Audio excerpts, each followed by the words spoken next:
Buddy, for the delay. I get busy mulching and doing outdoor yard stuff to get my mind off of yesterday. We'll get started in just a second here. Going to make sure all the things are hooked up and ready to go. But yeah, that was a bummer. Not at all what any of us expected, I don't think. Certainly not what Vegas expected. You'll have to forgive my allergies, which are back in full force. Isn't that fun? Isn't that a lot of fun?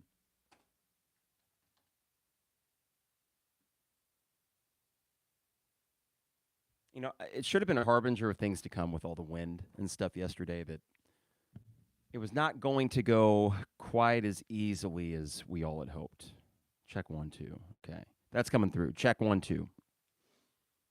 And we'll get that hooked up. So, yeah, thanks for popping in on a Sunday morning. It's not nearly as fun after a loss. It's just not. It is not. There we go. Now we're cruising.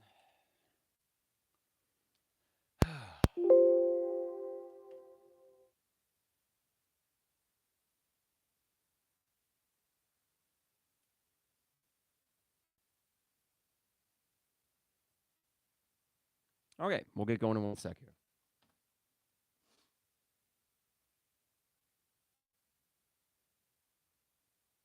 Check 1, 2.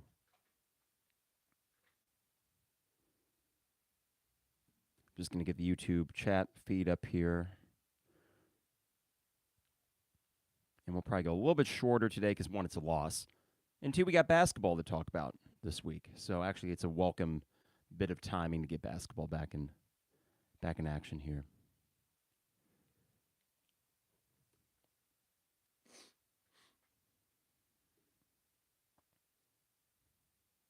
All right, let's do it. It is the 200 level, episode 297, Dadgummit. Dad's Day. What a bummer. Did not expect that. Vegas didn't expect it. You probably didn't expect it either. And even my wife and buddy, who both went to Michigan State, did not expect it either. It was a weird day from the start. I get there early, bright and early, 7 o'clock to stake out my spot, knowing it would be windy, but not knowing exactly what that wind would feel like. And oh my God, violent wind. We tried to get the canopy up, and then one nut and bolt fell off, and we said, you know what, what are we doing here? We're thinking way too much. But ended up having a great day. And, the tailgate was fun. The atmosphere in the stadium was fun. But the game itself was weird and hard to have a sustained bit of excitement. It's like you kept waiting for the bear to wake up. You kept poking up like, come on, you got 55,000 people here. The crowd looked great. But they didn't get a whole lot of moments outside of the opening quarter to really go nuts. That game, it felt like could have been put away right away. It really did. You had a Michigan State team on the ropes after the first play of the game. Sini Brown gets the interception right in front of my dad and I. You get 3 runs for about 25, 30 yards, and I'm thinking, let's just run it 5 times. Chase Brown, they don't stop it. You punch it in. And, of course, you don't punch it in, and you don't convert on 4th down. You don't even get a field goal, which I didn't mind that call, but in hindsight, maybe you take the points. I think you're up at that point. Well, let's see. Michigan State, you might have kept them away from the end zone once, and then they got a field goal. But to be honest, the game yesterday was kind of a blur because, as I mentioned before, it was difficult enough to get into it. So while there are individual moments I can point at and say that probably didn't help, I don't really know what to call the whole thing. It is a little bit easier to swallow because you have a situation, unlike Indiana, where it felt like you were actually outmanned. Maybe that's more troubling because Indiana felt like you shot yourselves in the foot, but you were definitely the better team. I don't think on any planet you were the better team yesterday. And I don't know what that says about this Illinois team. I think it says that Michigan State has underachieved this year. I think it says that it's hard for a team to go from 10 wins to like 4-8, and that really this Michigan State team, they're going to finish 6-6. They got a couple gimmies coming up. I think Rutgers and somebody else, but they should finish 6-6 when all is said and done. And I also kind of maybe underestimated the mental component of the tunnel incident for them. That why the hell not? They had nothing to lose at this point. Your weeks don't get any worse than that, and we had plenty to lose. Now, fortunately, this is an East opponent, so it doesn't really mess up anything in terms of the Big Ten West, but it is still a frustrating game because of the lost opportunities. It does seem as if you probably lost game day, and I tweeted out earlier today that, well, if they're going to be at Texas for Texas and TCU, then you might not have gotten it anyways, but it does seem as if, you would have gotten game day, which is kind of a bummer. Kind of. It is a bummer. It's a huge missed opportunity. You also miss an opportunity to set up this Purdue game as win and you're in Indy. You win the Big Ten West on senior day in front of the home crowd. For me, if there's one thing that screams that's so Illinois, it's that. This moment where you're on the precipice of really setting yourselves up for a really fun weekend, but what you do is you pull the rug out from under fans, a lot of whom probably came to the stadium for the first time yesterday, and they're thinking to themselves, fool me once, shame on you, fool me twice, 3 times, etc. And I do worry that for the Purdue game, it's going to be kind of paltry in terms of attendance. Doesn't help that it will be winter. The high temperature forecasted for next Saturday, 38. Crazy winds coming out of the west. Great. Another windy day. I don't mind a winter tailgate. I don't mind the 11 a.m. start. But when you factor in all these things, it is probably going to keep people away from the stadium. There's not the homecoming and Dad's Day thing to bring people into it. And you let a lot of people down. Now, I'm in a little bit different place mentally, where yesterday didn't feel like, that's so Illinois. You're 7-2. You are still well on your way, I think, to being 9-3. Though what really now, the narrative, I should say, turns to how do you respond after true adversity. After the Indiana game, they responded brilliantly. They won 6 in a row. You have 3 games now coming up, one of which against a terrific opponent in Michigan, 2 of them against teams that you should beat. And if we'll get to Purdue later this week and maybe a little bit today, but I'm sorry, you need to beat Purdue. But I said the same thing yesterday. So if there's any inkling like, is the bottom falling out, I'm going to take a little solace in the fact that the team appeared to be absolutely pissed off yesterday. And I don't think Jeremy and Joey could have said the word pissed off or the words pissed off more than they did in their podcast. That was the tenor of the locker room afterwards. Alex Palczewski was seething, I think is the word that Jeremy Werner used. Bret Bielema in that press conference, ticked off, angry, and mostly with his own team, but also with Michigan State deciding they were going to be like a bunch of European soccer players and continue to fall on the ground. There are issues I have with Michigan State. There is issues I have with Mel Tucker. I hate losing to what I perceive to be a not very good head coach. But then you could say, Carp, slow your roll a little bit. You may not like him because of the Chicago Bears and how bad he was with them. But he has won college football games, and that is true. That is true. But, boy, you had a team coming in that was as vulnerable as ever and an opportunity to really just grab the bull by the horns and get this done. I do wonder, the way that yesterday went, and knowing that this Illinois team is not perfect, I thought elite defense. They were not elite yesterday. They just weren't. Bad positions being put in or not, that was not an elite unit. But I thought this is a very good team, and I think I used the word great, but I still recognize that there were flaws, that if they all happened in one game, that's why I said the confidence level was 9 out of 10, because football is that crazy game, and I made that reference in the last podcast to Norm Macdonald does not bet on football, or didn't, I should say, because he unfortunately passed. But he's a big-time gambler, and he said, I'm not going to bet on it because it's not a round ball. Weird things happen. Well, weird things did happen with that oblong ball, including your punter being unable to actually put a foot on it.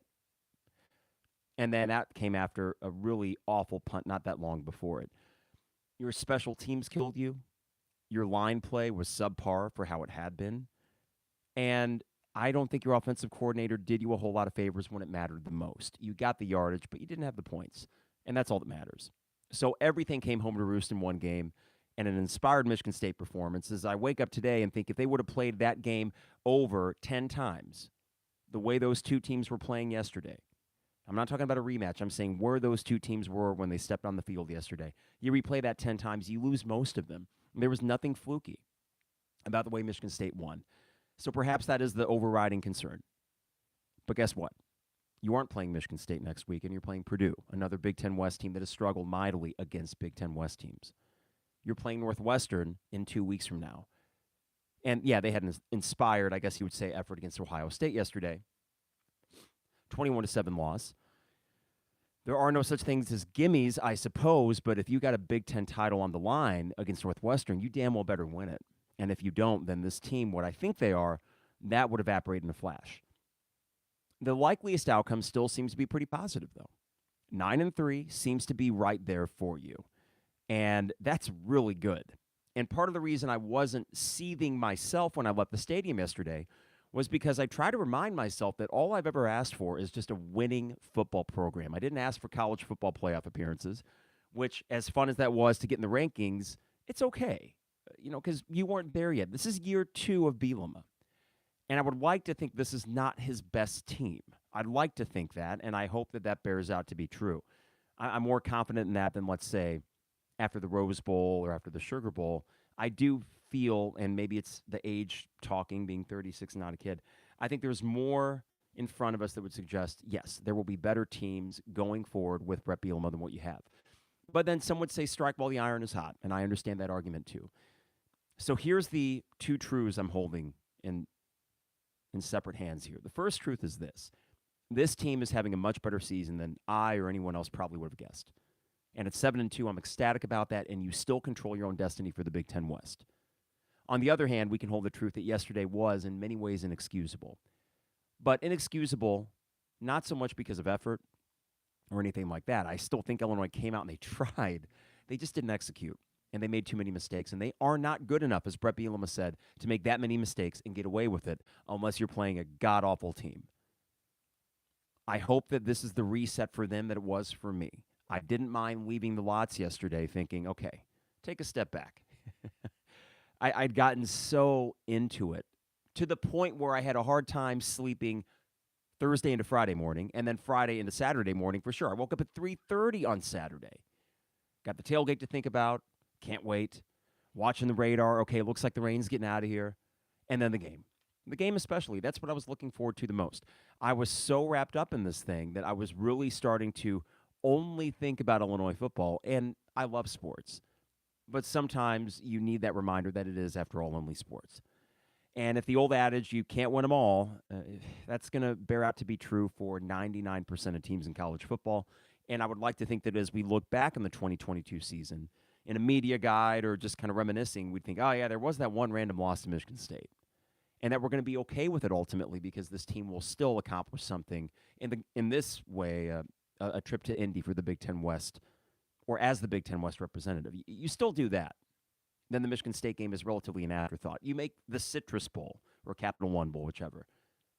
Then the Michigan State game is still an afterthought. You probably weren't making the college football playoff. I don't need another trip to the Rose Bowl. But you can still play yourself into what would be considered an excellent year 2 for Bret Bielema. I ultimately think that's what happens, but there's no doubt that yesterday was a little bit jarring. And we'll get to the YouTube live chat and see what you all think about this, because I want to know for you guys in the chat window, how are you feeling today? And is it anger? Are you okay with certain aspects of it? Is it just disappointment that this week isn't going to be the buildup that we all hope for? I think part of my inability to sleep and my overriding excitement was, oh my God, if you just win this game, and I think you will, you're going to set up the week to end all weeks. This would have been an all-time week for Illinois football. It's not going to be that, and for that, I hate it. Hate it for the players. I hate it for the fans that have been through all this for years and have, at least in one way, shape, or form, stuck around through all this. But I want to hear from you in the YouTube live feed, and yeah, I would much prefer to be talking about a win, but this is the first time we're talking about a Illini football loss in 2 months. That's not bad either. So those are the two truths, right? We're doing pretty well, but yesterday sucked, and it's okay that both are true at once.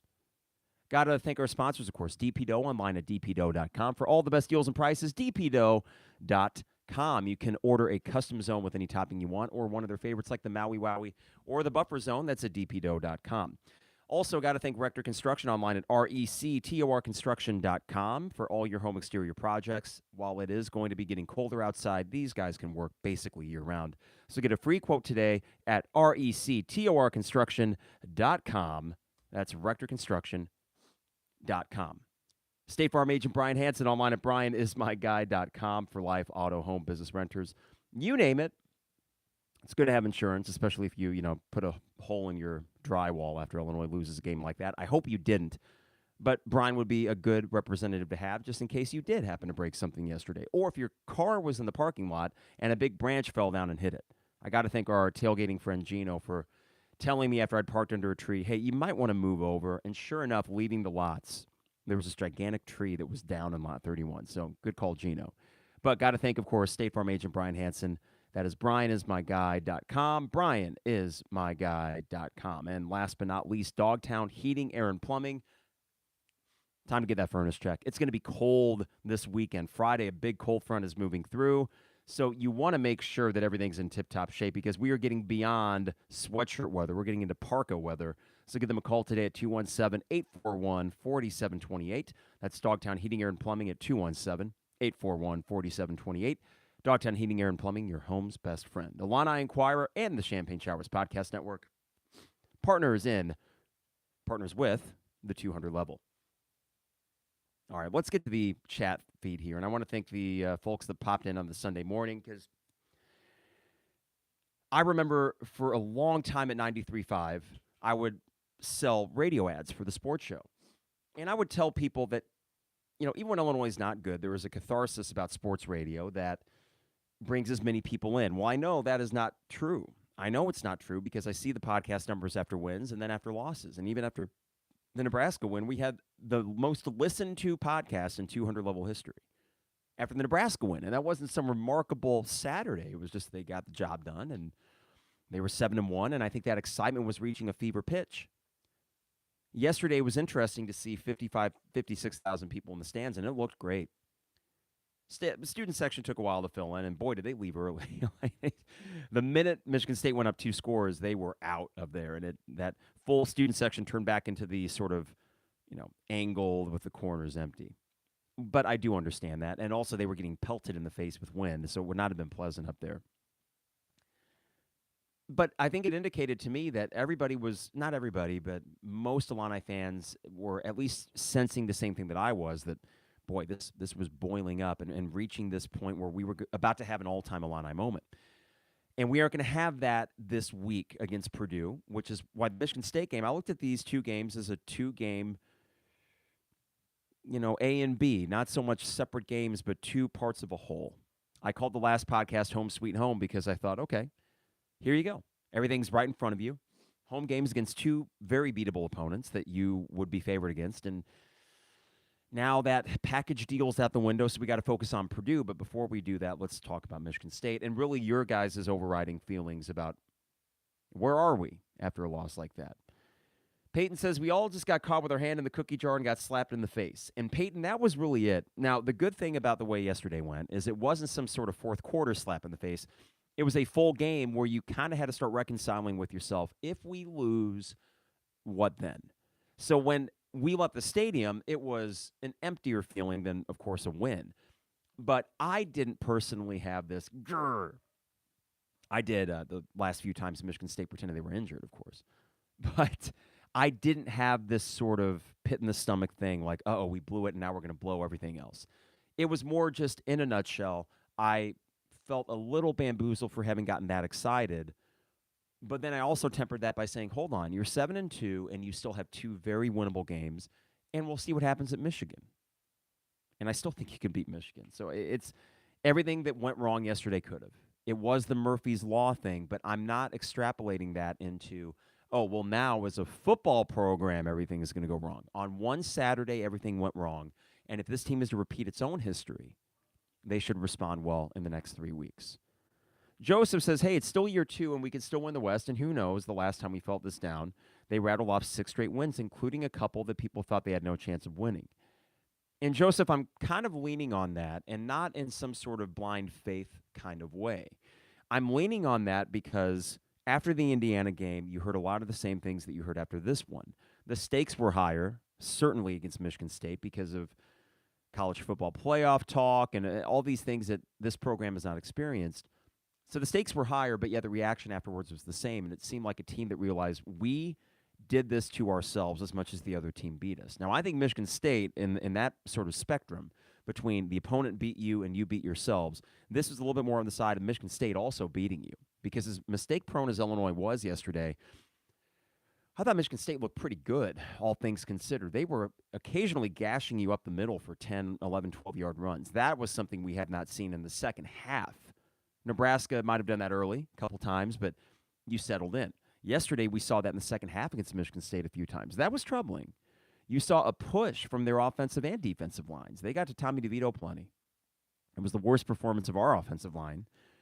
I think the most lackluster performance from our defensive line as well. And while they eventually kind of got going in terms of QB rush, I don't think that it was nearly as dominant as we've seen from the defensive line. So I do think they respond. I think it might have just been that perfect storm of you made a bunch of mistakes, and we know that Michigan State still has athletes. I knew that, but I thought there's so much of a mess that, come on, Mel Tucker. I was really simplifying it to Mel Tucker's kind of, I perceive to be a very subpar head coach, and that you would take care of this because you got Bret Bielema on this staff. But no, that's not the case. Football's weird, and maybe one of you guys will say this in the chat thread as well, but that was the other overriding thought I had, is that football can just be weird. So what am I going to do? Come home and break something, because they lost to Michigan State? No.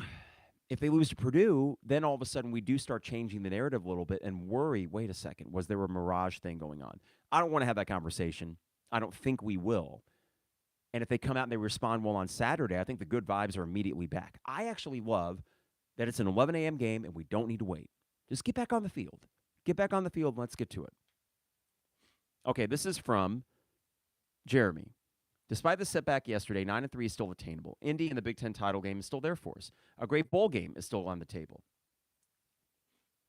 Jeremy, I'm going to amend my prediction because you know what I said last week. Win out. Well, that's the fun thing about predictions. It's just for fun, and I guess you look smart if you're right, and if you don't, well, you can just shrug it off and say, I was just making a prediction. Well, no, I truly did think they were going to win out, and I certainly didn't think they were going to lose to Michigan State. But I mentioned the word reset, and as a fan, I don't mind the reset of, wait a second, you were not college football playoff caliber, but you were still a team capable of 9-3 in a Capital One Bowl appearance. And after the Minnesota game, I wasn't thinking college football playoff. I was thinking get to Indy. And then a bye week, and then you beat Nebraska, and some other things shake out, and you start to think, or start to believe, I should say, your own press clippings. Now, I guess I feed into the press clippings because I got a podcast, but I really did feel like what I was seeing was telling me, wow, they could be that good. But they were able to overcome a lot of the same issues, red zone offense, special teams, namely. And probably the inability, we can talk about this later, I suppose, but I think the inability to stretch the field. Wind or not, they have not been stretching the field, and I don't know if that's like they feel they can't. They don't have speed on the outside. That might be true. I just wish they'd try. But, yeah, I think that you're right, Jeremy, and that's the mindset I'm taking now is, okay, well, yeah, you got to beat Purdue. I don't mind going back into a little bit of a show-me phase.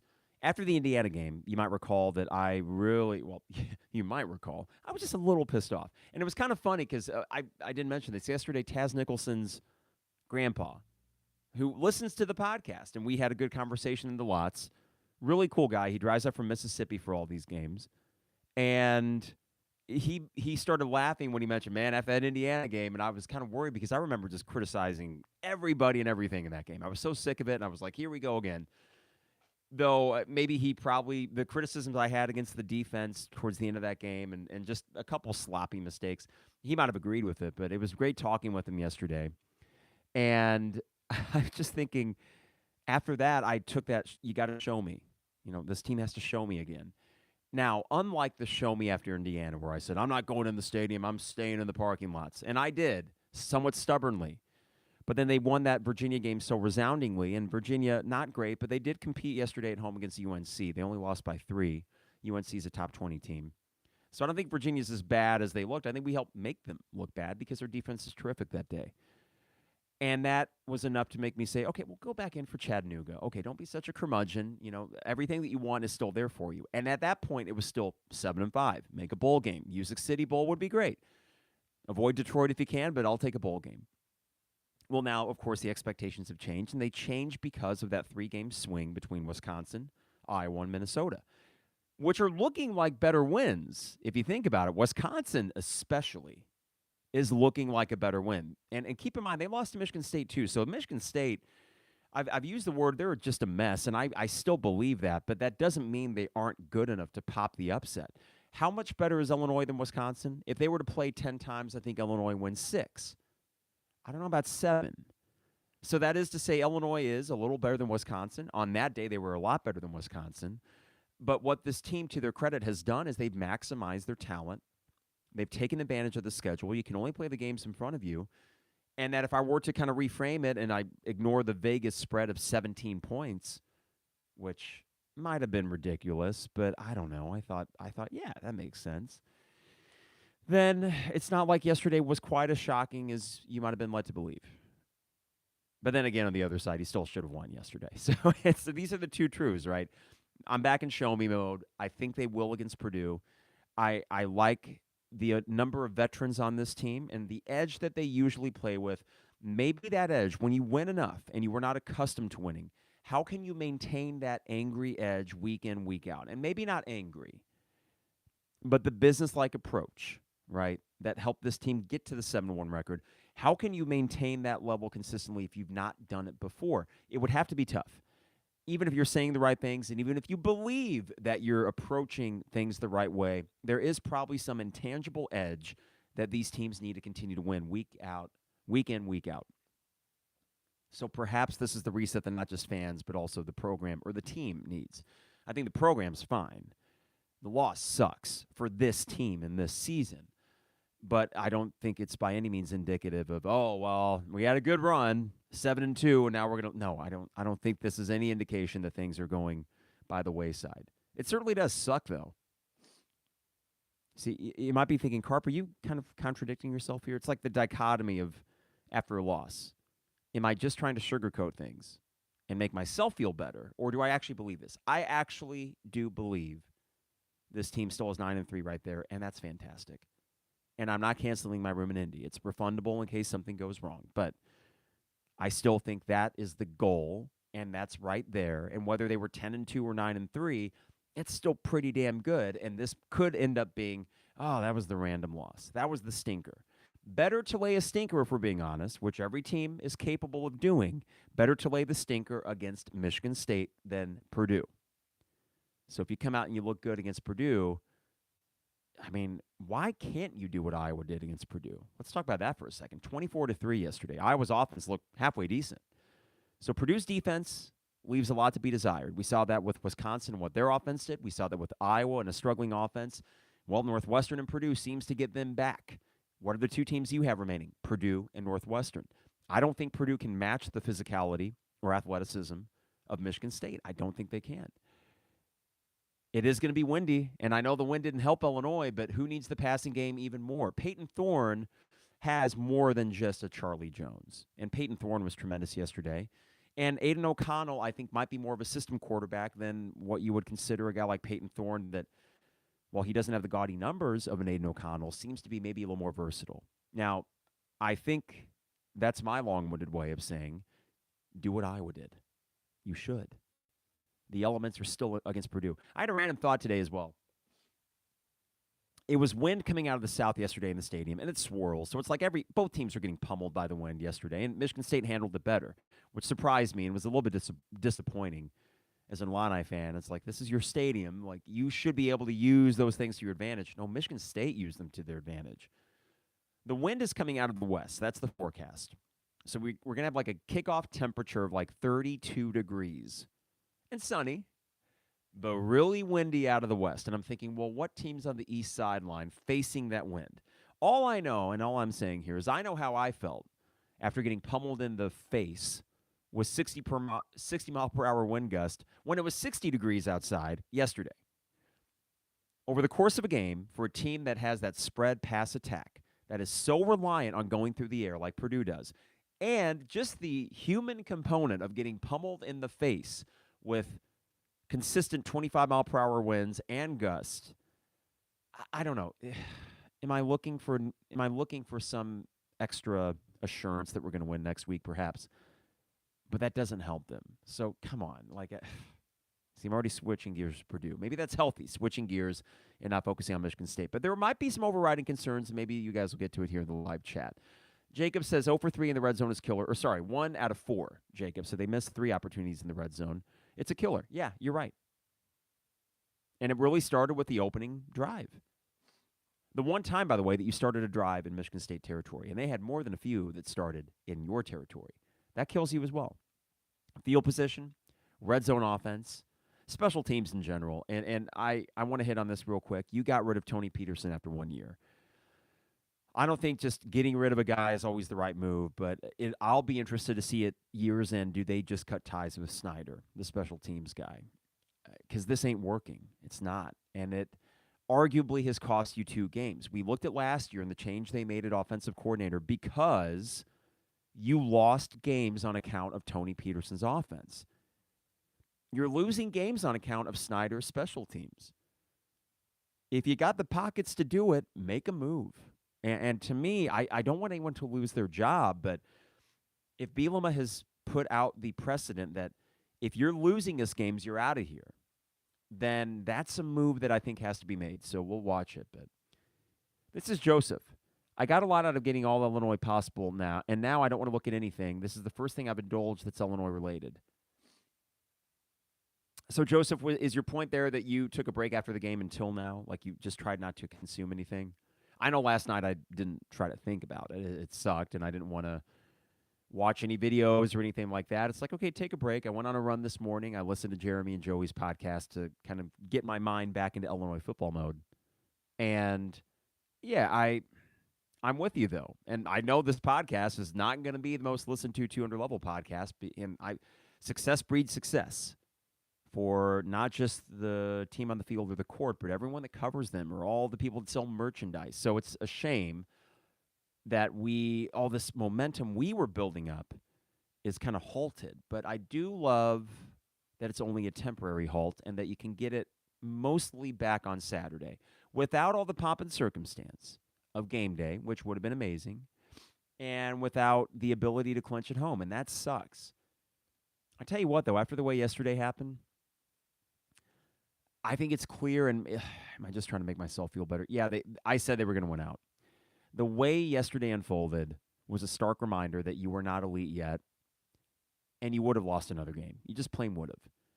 Let's say you're 8-1, and you're feeling the same way, right? You don't have that extra edge going into Purdue, and meanwhile, Purdue's coming off of a disappointing loss.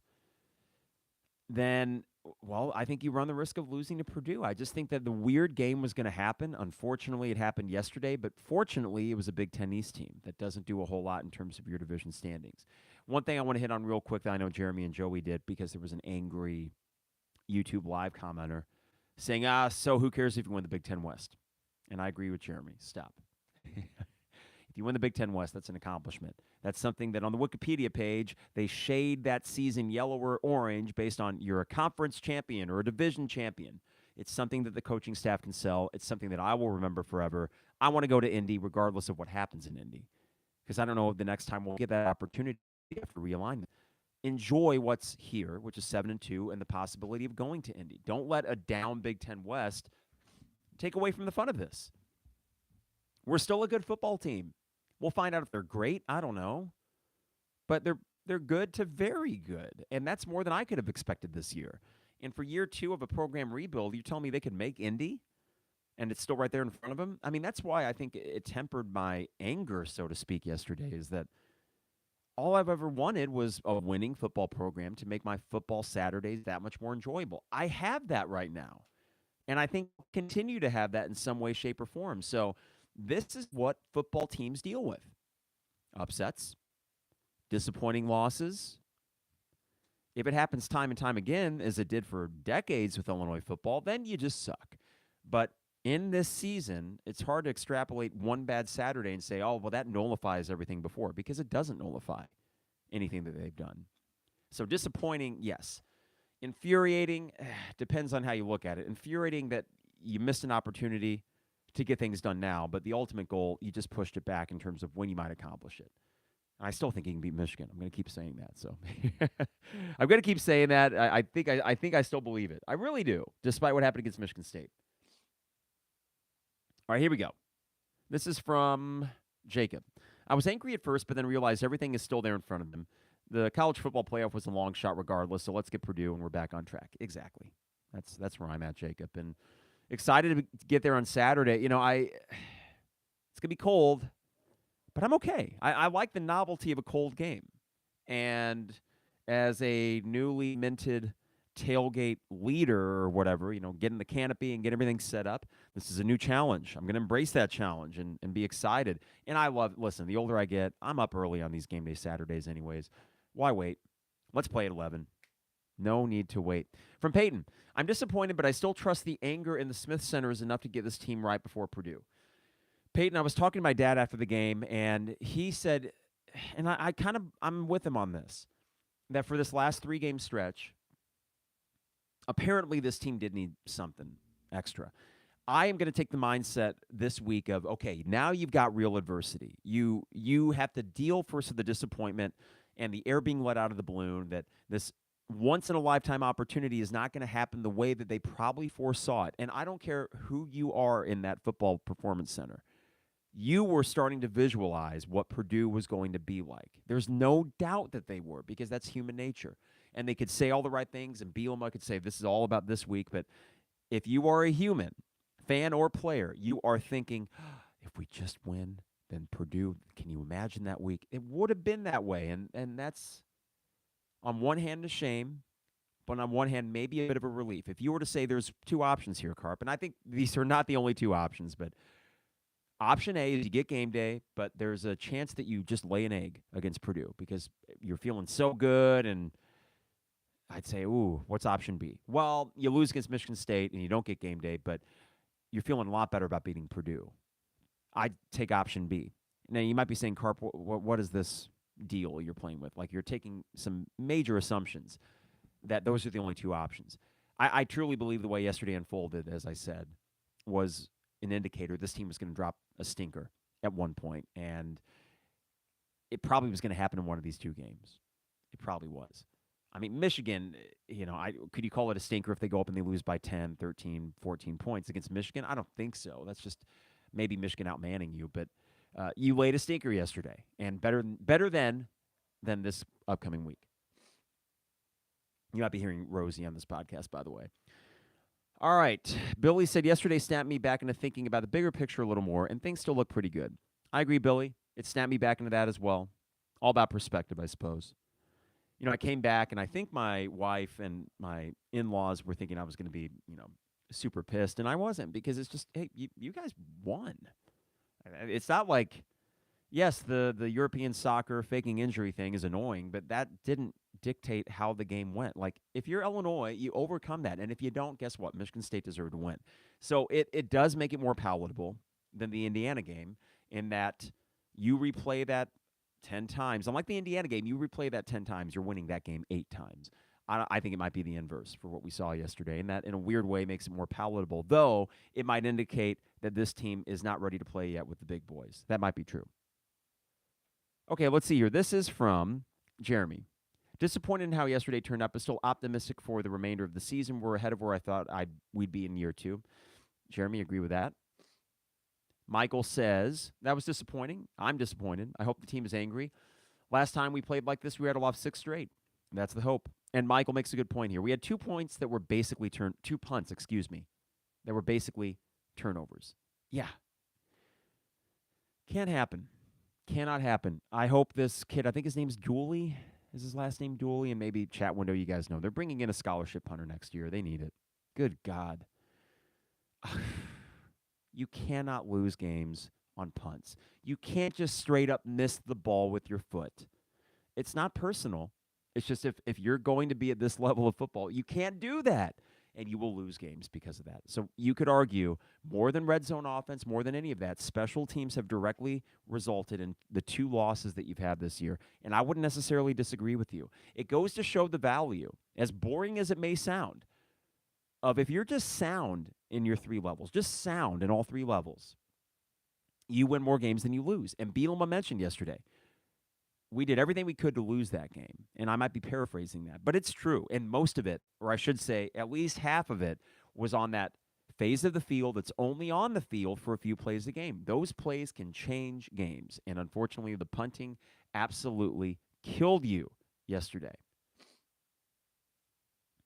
T. Scott says, I'm not even mad or disappointed about this loss. Not even disappointed, T. Scott. I'm disappointed, but the madness, it sounds like I'm crazy or something. The anger wasn't there like I thought it might be. And to be honest, T. Scott, I didn't even contemplate losing to Michigan State. That was the bluster with which I was operating, and that didn't really serve me well. Joseph says, if they come out flat against Purdue, I think that would be the biggest disappointment because I believe in the staff, and it would make me question everything. Joseph, that's the crux of it. I really do agree with you in that I'm so high on this staff. If they were to come out and look, if it's like a repeat of the Michigan State game where you're like, whoa, what is this? What happened to the team that went 7-1? Then I do worry that there was some sort of smoke and mirrors thing going on, but I don't think there was smoke and mirrors things going on. And I think with Michigan State rattling off probably another 2 wins to get to their 6th win of the season, it will show, okay, they were a disappointing 6-6, but they had the capability of being an 8 or 9 win team if they just weren't such a darn mess. Well, for one day, that team that was a mess wasn't a mess. You know what this is like, actually? I've compared Mel Tucker to Ron Zook. Ron Zook in his last 2 years went 6-6, each of the regular seasons, and still have the capability of pulling off random upsets. The 6-6 team in 2010 went into Penn State and smoked him. Now, I don't recall Penn State was ranked or not. I'm not sure. But if you were a Penn State fan that day, you're like, really? Lost to this guy? But that's football. That's football. And it didn't mean that, oh, well, Penn State all of a sudden sucks again. They probably bounced back the next week for all I know. I think Joe Paterno was still, yes, he was still there in 2010.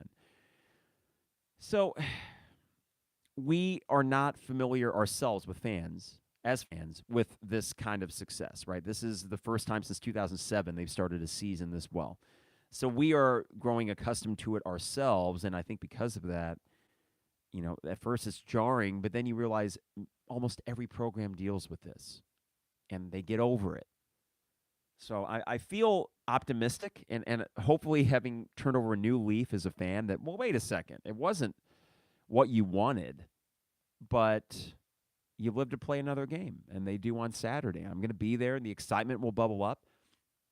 And, yeah, this is what happens. It's football. I mean, and chat window, tell me if I'm just kind of brushing this off too easily, but sometimes isn't it that simple? It's a game.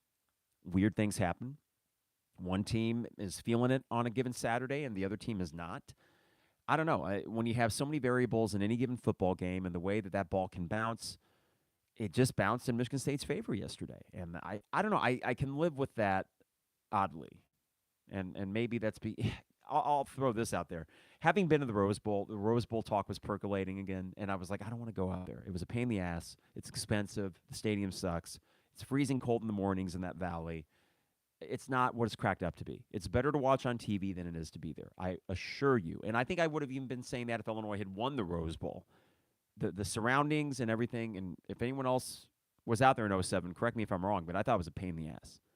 No desire to go back out there. So if I'm to find a random silver lining, I think this almost makes us that much closer to making the Capital One Bowl in Orlando. That's kind of what I want. I kind of want the Capital One because I find it to be a hell of a lot less pressure than a New Year's Six or Rose Bowl. You're probably going to play an opponent that you're more likely to beat. And I'd rather be 10-4 after the Capital One Bowl than 9-5 after New Year's Six and getting smoked by Clemson. I don't know if that makes sense. You want the best bowl game. You want the best opponents. I get that. But I've already done the thing where they made a meteoric rise from no bowl to 9 wins and a Rose Bowl appearance. And then how that season ended was such a thud. I don't know. Call me crazy. I've kind of been circling Florida. I've been looking at Florida flights, not California. I want, and have my entire life wanted the Citrus Bowl or now the Capital One Bowl. I wanted the Outback Bowl or whatever it is now, the ReliaQuest.com Bowl. I'll take those, and that's still a great season. That's what Iowa makes every year. I'll take the Outback or the Capital One Bowl. Jacob, good point here. MSU learning from the CONCACAF. Is that how they say it? It's the soccer Confederation of North America, Canada, right? CONCACAF teams. Yeah, the flopping was ridiculous. My wife and I have had a few fun back and forths about that. She asked, if Illinois did that, what would you think? And I'd said, well, you know, I'd probably call it gamesmanship. because she made the point, I've talked about how I don't care if Illinois were to pay players. And now you don't need to worry about that. You got name, image, likeness. But I have said before name, image, likeness, I don't care if we pay players. I want to win. I have no moral objection to a lot of things in sports. Deflategate for the Patriots didn't really freak me out that much. Astros, yeah, they probably cheated. But you know what? They kept getting back to the World Series. So am I going to fault the Astros for having cheated in 2017 when they just ripped through the playoffs and win the World Series last night? It's sports. Everyone looks for advantages. That was planned out by Michigan State. It's frustrating. I think it's kind of lame. But, yeah, what are you going to do? I mean, honestly, Mel Tucker, that's smarter than you'd think. You could call that cheap, and in some ways I think it is, but it helped them win the game. And if Illinois would have won the game and done the same thing to Michigan State, I'd say, well, that sucks, but we're 8-1. I don't know. I think I just brush it off at the end of the day. Mark says, special teams killed us yesterday. Terrible punting. Kick and punt returners had no idea the one was going to make the ball behave differently in the air. I didn't get, Mark, how they didn't adjust. You know, they kept lining our kick returners back to the goal line. And maybe at the end of the game they adjusted, put them up by the 10. But you're right. They had no idea. That was frustrating.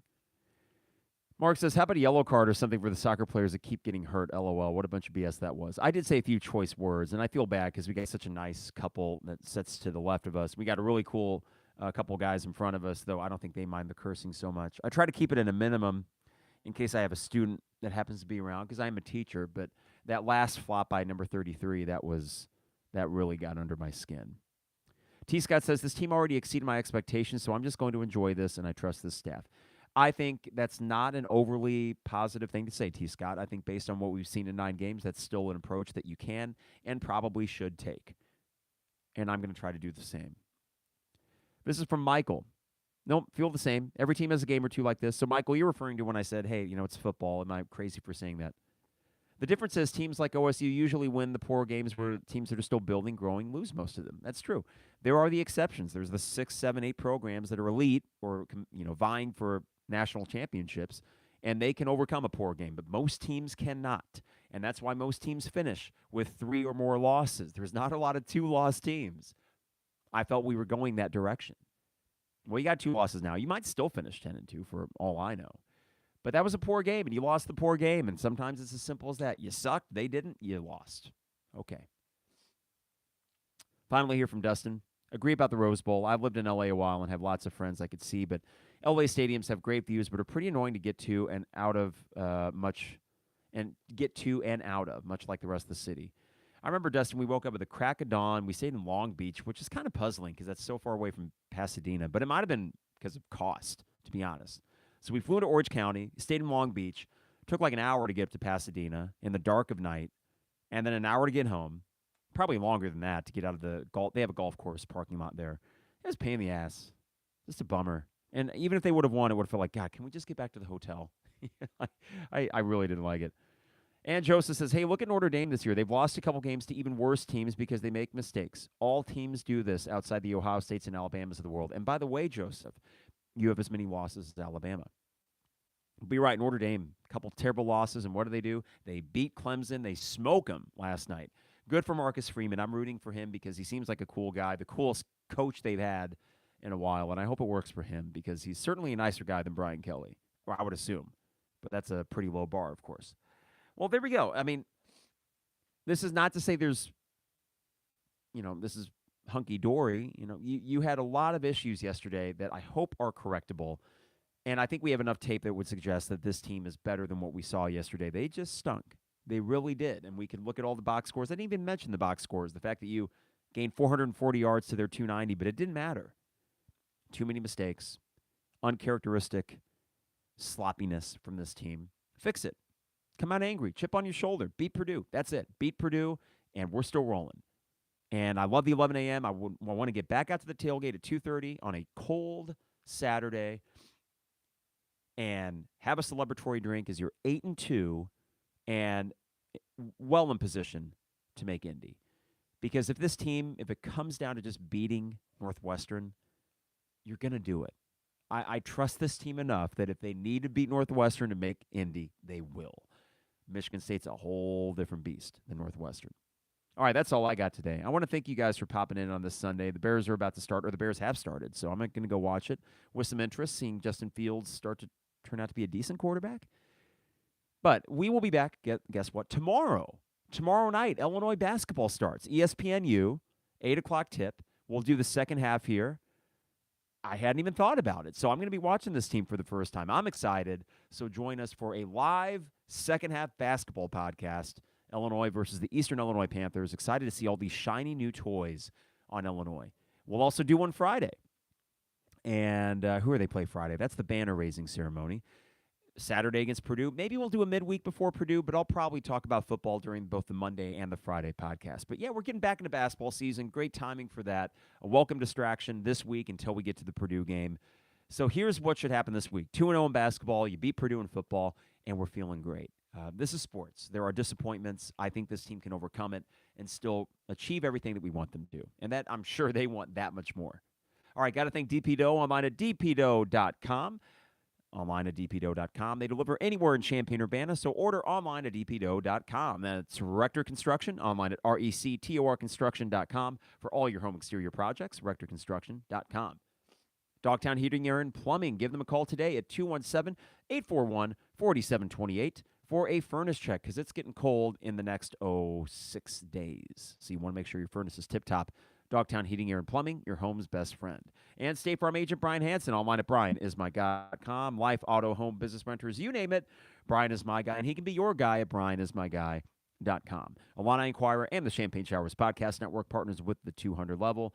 Thank you all for tuning in. I appreciate you, YouTube Live folks, on a Sunday morning that's more disappointing than most we've experienced this year, but I think the sun did rise today. It's a beautiful fall day, and it will continue to throughout the rest of the week, even on Saturday morning when it's a blustery 25 degrees in the morning. You know what? Let's have a winter tailgate and beat Purdue. We'll see you tomorrow night, Monday, second half podcast for Illinois basketball versus Eastern Illinois. In the meantime, have a great rest of your weekend, and we'll see you Monday night. It is the 200 level.